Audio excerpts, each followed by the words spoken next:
20ویں صدی کی تاریخ میں ایک ایسا نام بھی ہے جس نے سب کچھ بدل کر رکھ دیا۔ وہ نام ہے محمد علی جناح کا۔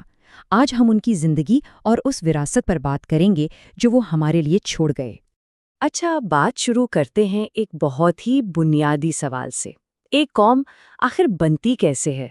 سوال تو یہ بہت بڑا ہے نا؟ اور اس کا جواب بھی آسان نہیں۔ لیکن محمد علی جناح کی زندگی کی کہانی میں شاید ہمیں اس کا کوئی سراغ مل جائے۔ اور جب ہم پاکستان کی بات کرتے ہیں تو یہ کہانی ایک ہی شخص کے گرد گھومتی ہے۔ جی ہاں، محمد علی جناح۔ یوں سمجھ لیں کہ ان کی زندگی کی کہانی ہی دراصل ایک پورے ملک کے بننے کی داستان ہے۔ تو سوال یہ ہے کہ محمد علی جناح آخر تھے کون؟ کیا وہ صرف ایک نام تھے؟ نہیں، بالکل نہیں۔ ان کی شخصیت کے بہت سے پہلو تھے اور وہ ایک ہی وقت میں کئی اہم کردار نبھا رہے تھے۔ شروعات کرتے ہیں ان کے پہلے روپ سے۔ وہ ایک ماہر قانون دان تھے، ایک کامیاب بیرسٹر۔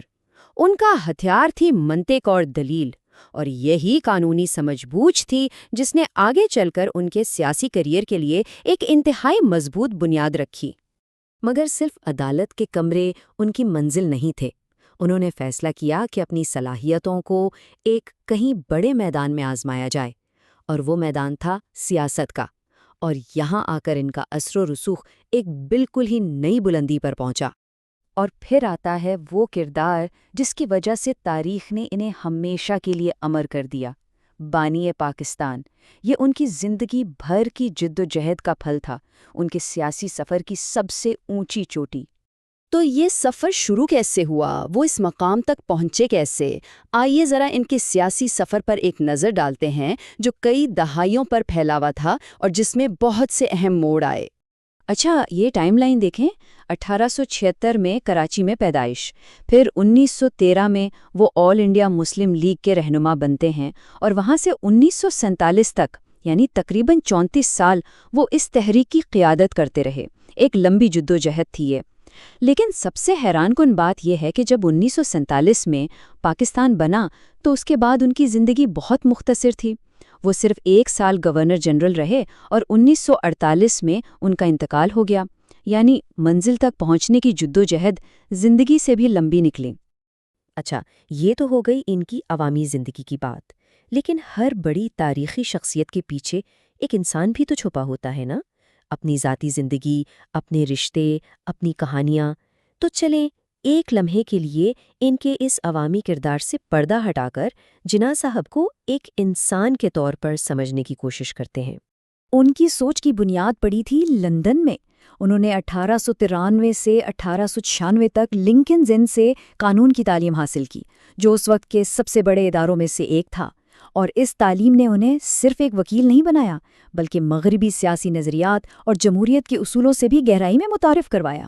ان کی ذاتی زندگی میں بھی کافی اتار چڑھاؤ رہے۔ ان کی 2 شادیاں ہوئیں، ایمی بائی جناح اور رتن بائی جناح۔ ان کی ایک بیٹی بھی تھیں، دینا واڈیا۔ اور اگر بہن بھائیوں کی بات کریں تو ان کی بہن فاطمہ جناح ان کے سب سے زیادہ قریب تھیں۔ وہ ان کے سیاسی سفر میں ہر قدم پر سائے کی طرح ان کے ساتھ رہیں۔ یہ سارے رشتے ہمیں ان کی شخصیت کو ایک الگ زاویے سے سمجھنے میں مدد دیتے ہیں۔ تو اب ہم پہنچتے ہیں ان کی کہانی کے کلائمیکس پر۔ وہ لمحہ جب ایک وکیل، ایک سیاستدان، ایک پوری قوم کا بانی بن گیا۔ یہ ان کی زندگی کا آخری باب تھا اور سب سے فیصلہ کن بھی۔ اچھا، یہ گورنر جنرل کا عہدہ کیا تھا؟ اس کا کیا مطلب تھا؟ دیکھیں، آسان لفظوں میں کہیں تو وہ نئے ملک پاکستان کے پہلے سربراہ بنے۔ بھلے ہی پاکستان اس وقت برطانوی دولت مشترکہ کا حصہ تھا، لیکن اس کی قیادت کی باغ ڈور جناح کے ہاتھ میں تھی۔ اور یہاں ایک بہت ہی حیران کن اور افسوسناک بات سامنے آتی ہے۔ جس ملک کے لیے انہوں نے اپنی پوری زندگی لگا دی، اس کی قیادت وہ صرف 1 سال کر پائے۔ صرف 1 سال۔ 1947 میں پاکستان بنا اور ٹھیک اگلے سال 1948 میں وہ دنیا سے چلے گئے۔ یہ ایک تلخ حقیقت ہے کہ جس خواب کو انہوں نے تعبیر دی، اسے اپنی آنکھوں سے پروان چڑھتے دیکھنے کا انہیں زیادہ وقت ہی نہیں ملا۔ ان کا ویژن صرف ان کے کاموں میں نہیں جھلکتا تھا، ان کی تحریریں جیسے قوم کی آواز استحکام کی طرف، یہ ہمیں بتاتی ہیں کہ وہ اس نئے ملک کو کس سمت میں لے جانا چاہتے تھے۔ ان کے الفاظ آج بھی ان کے ویژن کا ثبوت ہیں۔ اور آخر میں یہ کہانی ہمیں ایک بہت گہرے سوال کے ساتھ چھوڑ جاتی ہے۔ سوچنے کی بات ہے کہ آخر ایک انسان کے ویژن میں ایسی کیا طاقت ہوتی ہے کہ وہ لاکھوں کروڑوں لوگوں کی تقدیر کا رخ موڑ دیتی ہے۔